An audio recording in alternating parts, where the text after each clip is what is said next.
How to recover deleted photos and videos on your phone.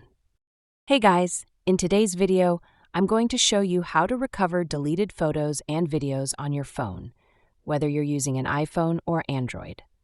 So make sure to watch till the end, and let's get started. First, open the Photos app, scroll down and tap on Recently Deleted under the Utilities section.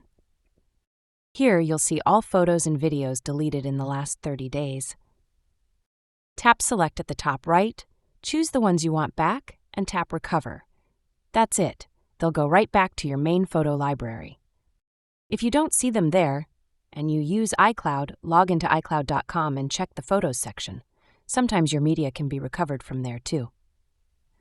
If you have any Android phone, then you can simply go to its gallery, and then go to its deleted media and find the lost photo and video. If it is over there, you can easily recover it. And that's how you can recover lost photos and videos quickly and safely. If this helped, hit like, subscribe for more mobile tips, and let me know if you want a full guide on recovery apps next. That's all for the video.